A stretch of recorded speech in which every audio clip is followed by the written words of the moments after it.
takamira kudaro ndikumbire maimfundisi Machengete vauye kuzonamata vadikani pane kwatinovavarira kuenda. Vaprofita vadzidzisi vakafira Jesu varipo pamwe naKristu, nesu tinoda kuenda ikoko. Saka ndoda kuti muranda wamwananamata mangwanani ano ndizvo zvoshamisa kiyamahande riyautusa mulena ndakaoneka muziyamanda ndikariendera vemushima ndikamusukuma yanana yanara wakashika yatera vokosa. Mazvita Mwari munoshamisa, tinokutendai muri Mwari munogadzira tafura pamberi pavadzivisi, muri Jehovha anotakarumbidza, tirombo dzinosheka madho akozaruka mangetana godona, muri Jehovha vanoita nzira mugungwa, muri Jehovha anoti let my people go. Tinokutendai mangwanani nokuti munaro shoko mupenyu pedu, tinozvireredza nokuzvininipisa tichikupai mbiri nekuti ndimi makafanira muzita raJesu. Haleluya. Tinotenda tichakamira kudero, toda kuremekedza Mwari vasingafi, toda kuremekedza Mwari vasingafambi rwendo, Mwari vasingapererwi. Vanhu vakatotarira fesi yako vanoti hauite, vanhu vakatoona imba yaunogara vanoti haukodzeri. But denga rine nyasha rinonhonga vasingatarisiwe nevanhu. Saka toda kuremekedza zvoshamisa mangwanani ano muzita rake rinotyisa, muzita rake rinoshamisa, muzita rake risingaperi.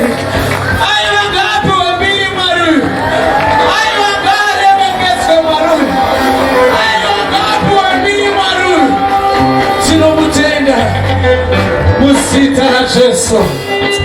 Haleluya. Toda kuremekedza baba namaimfundisi Machengete. Ndanchimbotaura navo nchivaudza kuti ndo zvakafira Jesu, zvokuti vanhu vaende kuna Mwari.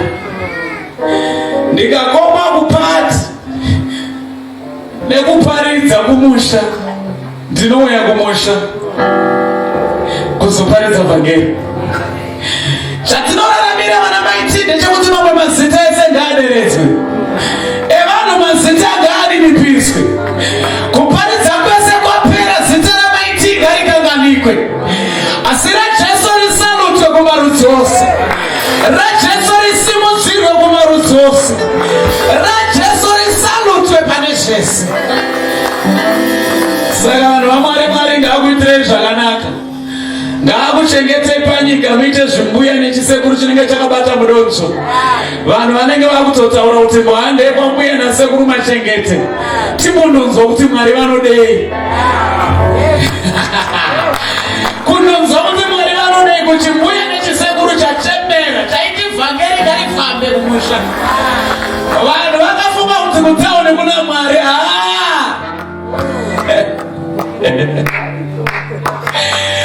Mwari anogona kuti ukaenda pagwenzi so pasina kana magetsi, pasina kana kapeti yakawaridzwa namaibindi, ukataka kuti ishandiswe nekufara, mundinzwe netsitsi dzamunopa vanhu vese, otoshanya pachidhara chakapfugama pakagwenzi kasina mumvuri wakakwana, asi maiti vari muzimba zihombe, maekoni achitenderera, vagopfugama denga rikasaburuka. Mwari wenyasha ngaombe. Tinokutendai vanhu vaMwari, funzwai mberi. Baba namai Homera tinokutendai. Muranda waMwari ari pakati pedu tinokutendai. Pastor Chino tinokutendai. Vaindinyengerera nezuro kuti ndivaudze zvavakarota ndikaramba. Ndokubva vakapamha zvekurota nezuro manheru. Saka hatina chinotimisa pakuparidza vhangeri. Kunyange mwoyo yakagara pabere rinoshaya.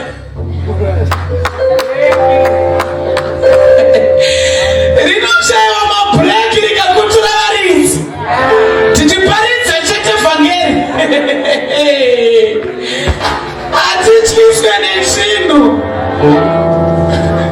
Ndaimbotaura nomwe munhu zvikanzi kwai maimi munoparidza semurume, ndikati kana mwanyi machipisa nyaya yangu.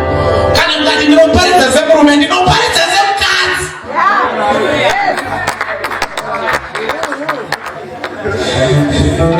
Mwari ngaanamatwa apuwe mbiri. Ndinokuremekedzai vanhu vaMwari muchitora nzvimbo dzenyu. Vanagogo ndinokudai zvokuti tu. Ndinokudai zvisingaiti. Apa ndichikuonai zvikandapedza sevisi ndoda kukuhagai mese. Ndotorwa mapiki nemi. Ndozoudza Mwari kuti Mwari kandoda kushemberawo. Kwekasana kuka. Ndidi kufa zvekumhanya. Kukurumidza kufa kuti ndifumise rinda. Handibati. Toda kufa zvinhu zvese zviri mandiri zvabuda. Aringatendwa apuwe mbiri yake nokuti akaifanira. Ndoda kutendawo nekukokwa kuya kuzoshumira pano. Kukokwa kuzoshumira kureva kuti unoparidza zvine mukurumbira. Kumunzwi kana ukaona munhu woti uya kuhumwe ndiye arima, iye anongozokudanai kuzosakura. Saka kudanwa kwangu pano kureva kuti ndinoparidza zvikuru, asi pamwe Mwari akambovhura mukana wekuti ndizivane newe uye tichifara nehama munashe tichiparidza kune kwatinoda kuenda, Jerusarema musha wangu. Kwandiri ndinga kudenga ndinoda kuenda zvisingaiti. Ende kudenga ndikati unonzwa Daniel anotaura kuti vamwe vanondopenya sechitaitai, vamwe sechitsiga chabuda mumoto, vamwe semwedzi, vamwe senyeredzi, vamwe sezuva. Ini pazuva ipapo ndo pandinoda. Zvokuita sechitaitai no. Ndoda asi pazuva ipapo ndo pandinoda. Ngatiedze misi yose kufadza muponesi. Ndo pandinoshanda ndakatarira kuti pazuva apo ndo pandinoda. Kana iwe uchida kuita sechitaitai, amene kuti mashedzo chandomaonepi kudenga ekuvhara zuva rinenge richipenya padhuze newe.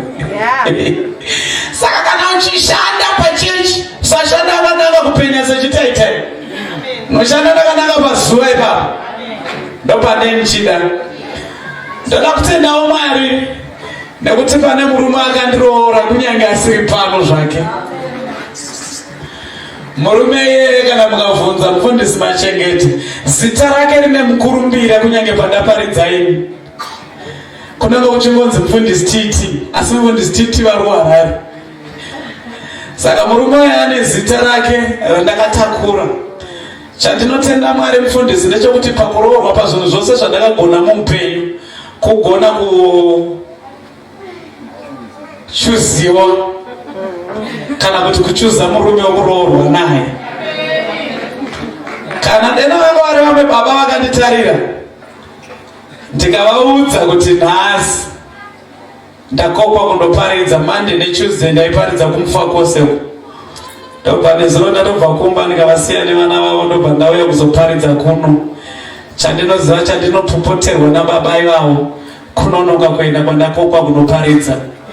Vanokudza kuti unosvika wamirirwa kuti uri Mwari, iwe ndiwe unofanira kutanga kusvika. Saka manziwo avanoringa musoro mangu kwese kwandaenda vanokudza kuti hautangirwi kusvika, hausi Mwari. Ndobva ndikachengeta manziwo aya ndikati Mwari murume uyu mupei makore akawanda ekurarama panyika. Nhasi zvaitwa namufundisi Machengete ndozvandaitiwa. Mufundisi aigona kuita crusade yavo, murume anoimba saka vaibva vaimba praise, oimba worship, vobva vadaidzira kuti vanorwara Mwari anovarapa, vobva vapedza vobva kuti takusiyira mukana kuna mai ava vauye kuzoparidza. Takatanga kwangu mumai mufundisi ndairwadziwa mwoyo nazvo kuti vatangire vadaidza vanorwara vachiziva kuti havasi vanoparidza.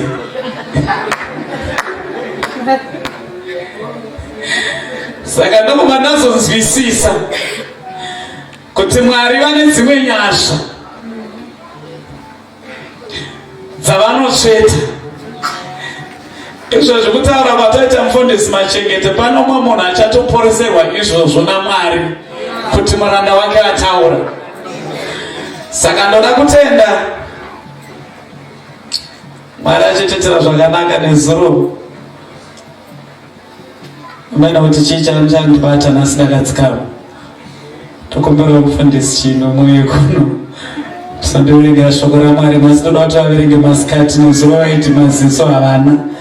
Saka nhasi tomboona kuti zvaiva shuwa kuti maziso havana here.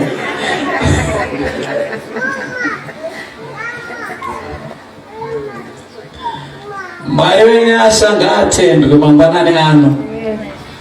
Toda kuonekana nevanhu tichidzokera kuHarare, asi manzi vangu musakanganwa.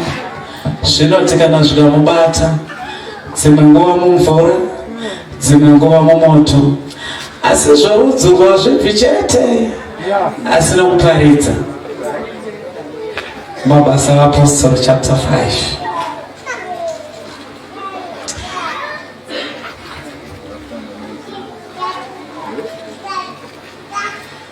Jesu ane nyasha.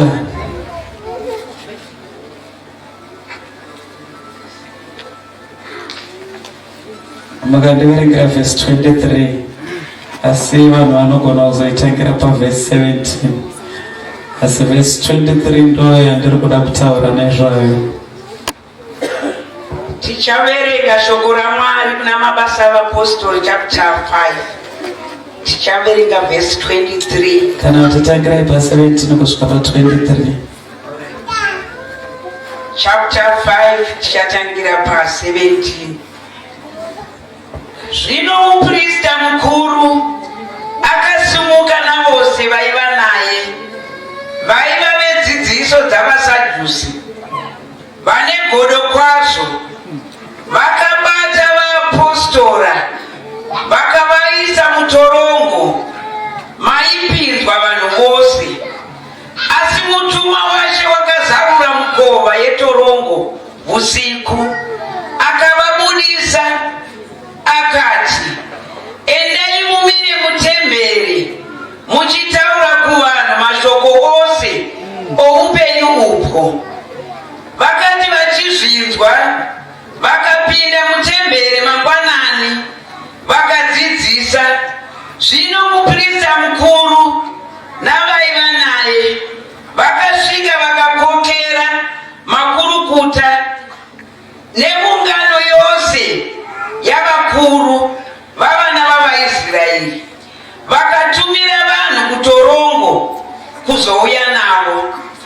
Asi varanda vakati vachisvika ipapo vakawana vasimo mutorongo, vakadzoka vakavaudza izvozvo vachiti pa23, torongo takaiwana yakazarirwa zvakasimba kwazvo navarindi vakarindira pamukova, asi takati tichizarura tikasawana munhu mukati. Mabasa aPostoli chapter 8 verse 9 to 12.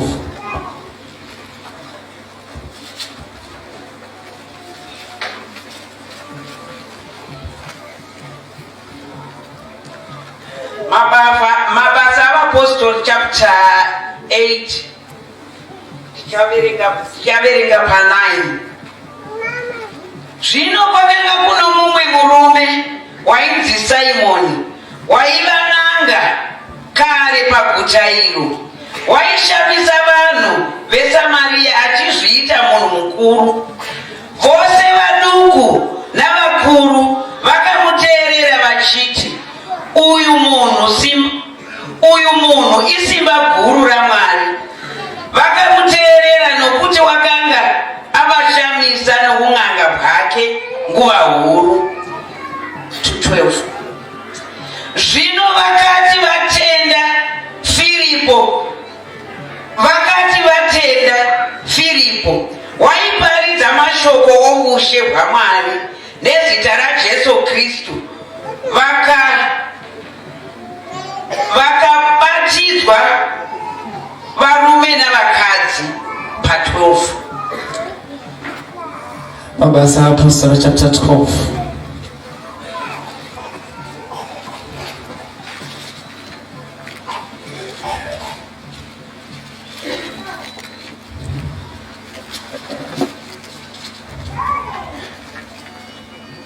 Nasi tiri kuna mabasa chete. Chapter 12 Yesu kupa imwe verse tanga mavesi ya 5. Mabasa aPostoli chapter 12 verse 5 to 12. Naizvozvo Petro akachengetwa mutorongo, asi wakanga achinyengetererwa zvikuru nekereke kuna Mwari. Zvino Herode wakati oda kumubudisa vusiku ibhobwo, Petro wakanga avete pakati pavarwi vaviri, akasungwa namaketani maviri nevarindi vakanga vachirinda torongo pamberi pomukova. Ipapo tarira, mutumwa waShe akamirapo, chiedza chikapenya mumba, akarova Petro parutivi ndokumumutsa achiti, muka ukurumidze. Ipapo maketani akawa mumavoko ake. Mutumwa akati kwaari, zvisunge chiuno usungire shangu dzako. Akaita saizvozvo, akati kwaari, fuka nguo yako unditevere. Akabuda akamutevera, asingazivi kuti zvirokwazvo zvinoitwa nomutumwa, asi wakati, ndinoona chiratidzo. Zvino vakati vapfuura murindi wokutanga nowechipiri, vakasvika pamusuo wamatare. Pavaipinda napo paguta, rikangovazarukira roga, vakabuda vakapfuura neimwe nzira. Mutumwa ndokubva kwaari pakarepo.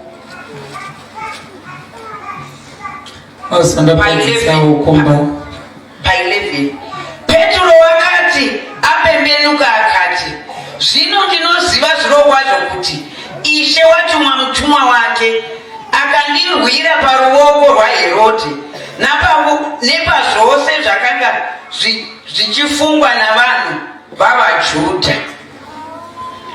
Regai tichingoitawo kuti tisaverengesa mabasa aPostoli ega. Genesis chapter 19 verse 9 verse 5 kusvika paverse 11. Kana mawandira ata mavhesi andaverengesa ukashaiwa yako hane unoenda wakabata handichaziva unoda kuti ndite sei. 19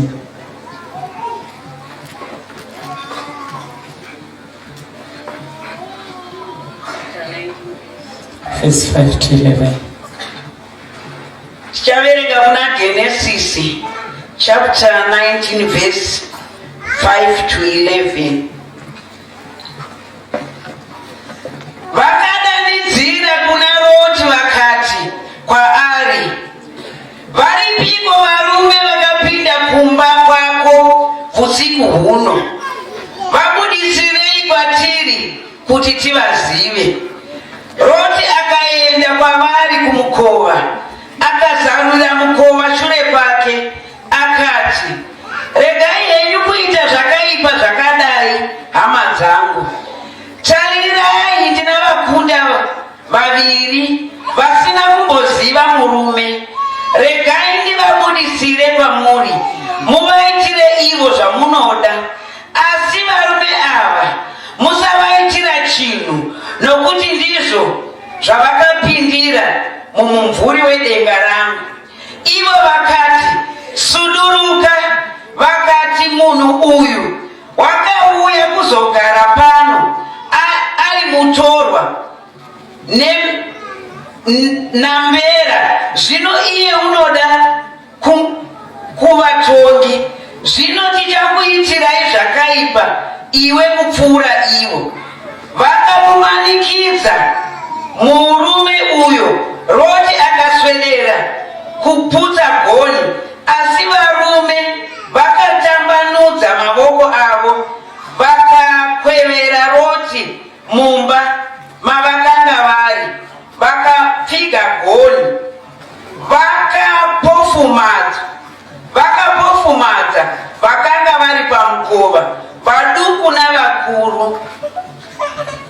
Toda kuvaomberera maoko munhu waMwari. Mwari yakuitirei zvakanaka muchitora nzvimbo yenyu, tichitenda nokuverengwa kwenzwi raMwari kwakangonaka kudai pakati pedu. Ita kuti nhasi zuva rekupedzisira Mwari ngaandionerewo nyasha, Mwari ngaanditewo zvakanaka. Toda kutenda baba namai Dhumiso vanga vachiimba pakati pedu, ndo ndakaonawo vachiimba. I wish kuti dai ndaivawo muimbi, ndaingozoimba kuti norondo kuti zvinorapa, because chipo chavo ichi chakanaka, because pavanenge vachiimba vanhu vese vanenge vakasimuka vachibatirana navo. Zvino ini ndinongozosara ndandega ndakamira, vamwe vakagara pasi. Asi Mwari wenyasha ngaandibatsire anditire zvakanaka. Ndoda kutenda Mwari mangwanani anaya. Mwari vachinditendera, ndoda kuparidza nyaya ndapamusoro wekuti hazviite.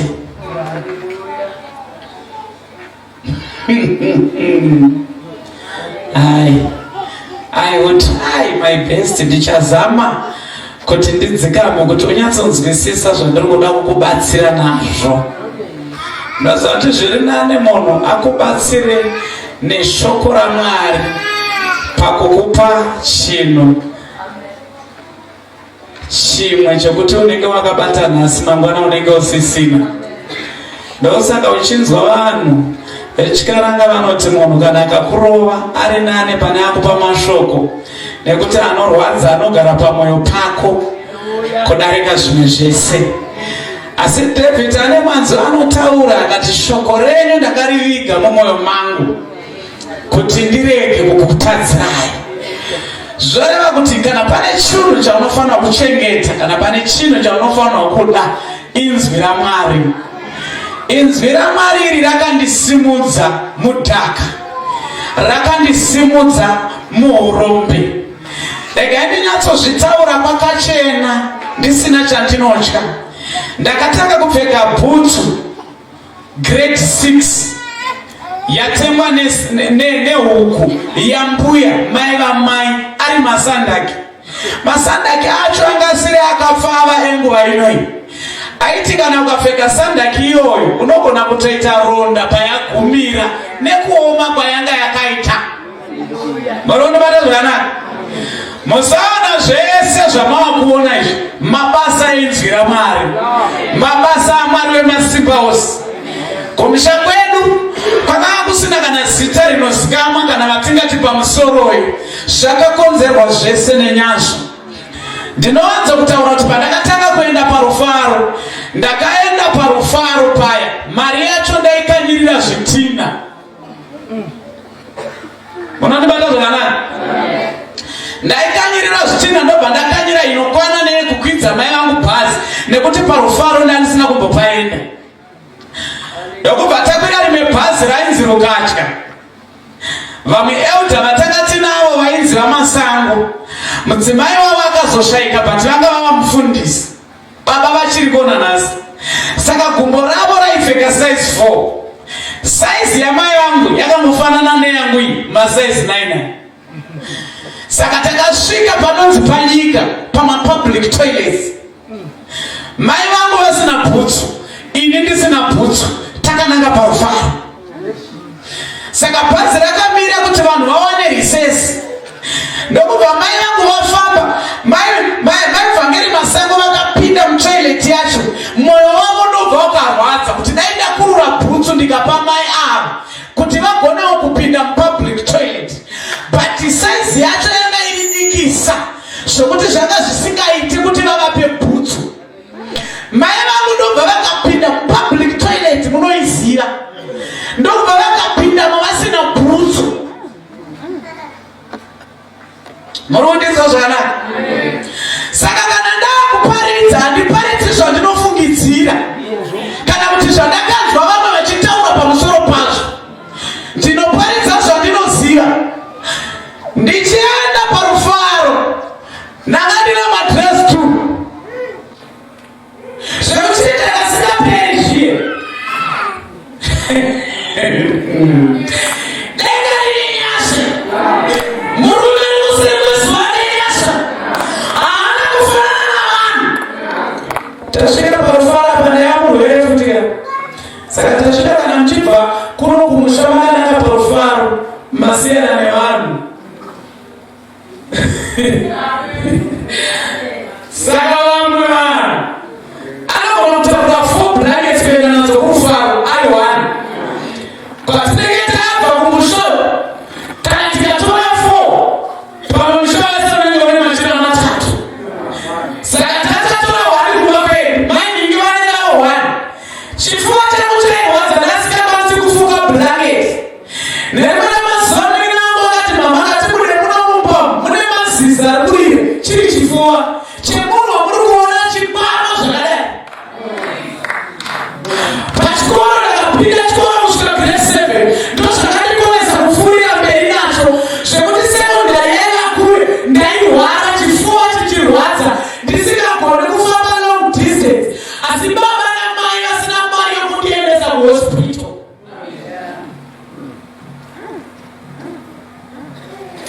Ndokusvika parufaro zvikadzigadzirana mwana mudiki ngachienda pakati kuti tichasanangura purobhemu yekumba hazviite. Vhangeri ndinomuparidza kunyange ndabuda muimba yeuswa iri kuna muromo nokuti ndinoziva zvakaita murume.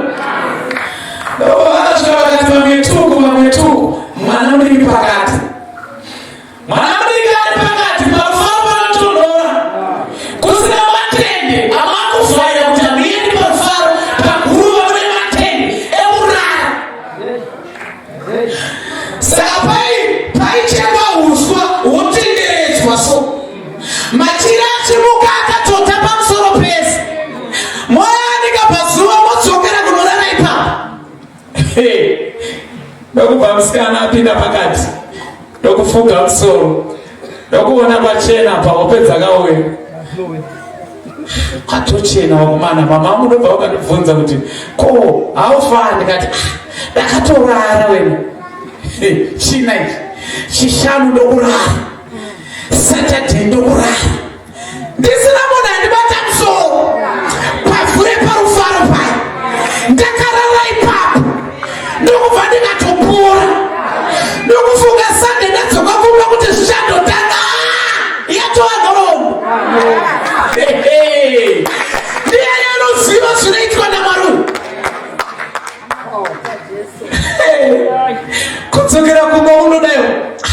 ndatogwinya wena ndakutotsvaira mumba ndove chisimudza mweya wayo waimbondikosoresa but handatomuovhateka mweya wayo ndosaka ndasimukira nhasi kuparidza kuti situation iri mulife mako unofanira kutotaura nhasi mangwanani ano kuti zviite ndokubva ndatotanga kuziva kuti Mwari munoita munana, Mwari munoita zvishamiso. Ndobva ndaziva kuti Mwari haana basa nesofa ramunogara kumba. Mwari haana basa nekuti kumba kune mombe kani. Patakafunga kutonzwira umwe munhu nyasha, anomunzwira mangwanani ano asina chaakabata. Pati nyasha dzaJehovha hadzitarire kwamakakurira, hadzitarire kaimba kari kumba kwenyu. Saka taenda kumusangano zvidzoka tisina bvudzi. But unoona umwe munhu achichemera kuti dai ndatenga dress nyuwani rokuenda naro parufaro. Isusu takatosumukira kuti aiwa system yemadresi parufaro haiite system. Toda system ine umwari mukati yekuti mwana ashaiwa mari yekuendeswa kuchipatara akatsika parufaro anoporeswa naMwari, yekuti amai vabva kumba kwavo vasina mbereko vakasvika parufaro vanogamuchira munana wavo. Ndine munhu here ari pachechi, chechi ine zvakapinda mairi. Pachechi vedu ndinoparidza hama dzangu dzichinzwa kuti chechi yakawanza mabhurai kudarika minamato, chechi yakawanza mapati kudarika munamato, chechi yakawanza kuchena kudarika munamato.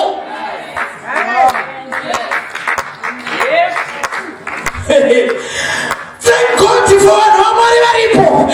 Ndinowanza kumbotaura zvangu kuti chinonzi maipfundisa hakusi kupfeka heti inodhura kudarika yevamwe, hakusi kupfeka bhutsu nehai hiyo inodarika yevamwe. Mai unongovaona pamba naivo vanhu vega vanobva vanzwa kuti mama maskerese usina umbopopera respect. Asi pane time yakayanzi munhu kana akatsveta Brazilian yake anonzwa kuti inodhura. Kana inewo ndikatenga Daniela yangu ndakananga naye kuna mama vanoti level iyi takadarika yemadaniela tavapa maBrazilian. Nazvamunodayo level yemaBrazilian ko level yemukati chikero chemukati chiri sei? Unotonzwa mai vavo mwana akauya arohwa nezvitobo madzokerei naye baba hapana. Isusu kana taakushanda kuno hatishandi tichiti pabasa pababa tipana pabasa pababa vari kudenga. Zvoreva kuti ine mandiriso ndichinzwa kuti kana ndafa panyika murume wangu ari parinda rake, inini ndiri parinda rangu, ndinoda kutopinda pane imwe chinhano. Aiwa zvekusarutwa ndina kuti musaremekedzwa pachechi asi remekedzwai mune umwari hwacho.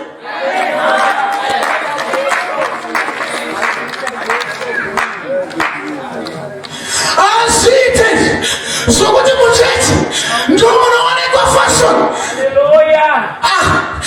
Idressing competition here. Hatina kuya kumakwikwi ekuchena, hatina kuya kumakwikwi ekudhirevha mota dzinodhura. Iwo magaba anouraya vanhu ndomunodada nawo.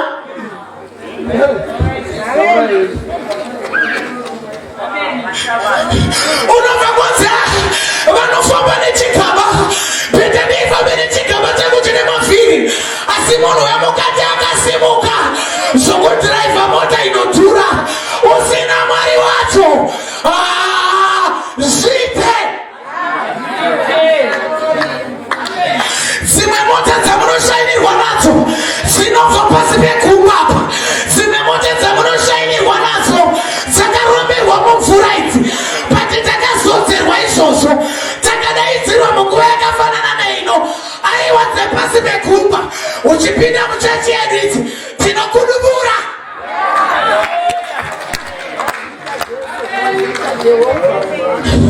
Unotovaona vanhu dresi ravakauya naro last week ndo ravanongova naro. Ndinotoriwacha ndori pamazve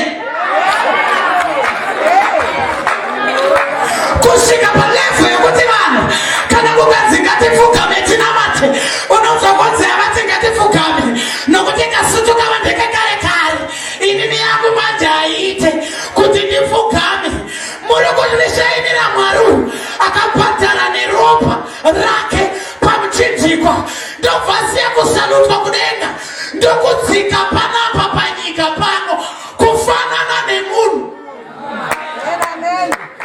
ishe wabu ruka kude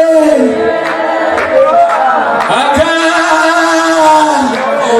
soa munukuwa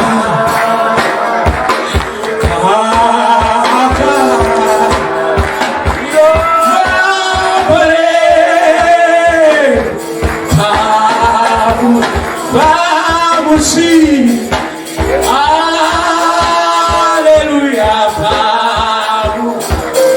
vamos see, yo sauna, perio, tema, caso se sigani, asaka.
Kuti unoona nefu yekuna mataimoni inoonekwa nehembe dzanopfeka atibvira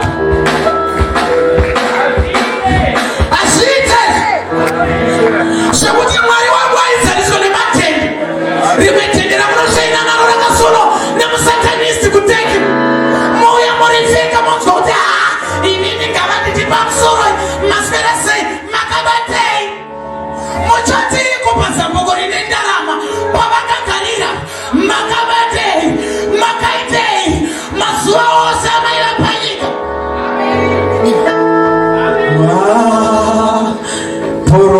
profita zizizi ayo makafira ayo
Shayanda Makosai.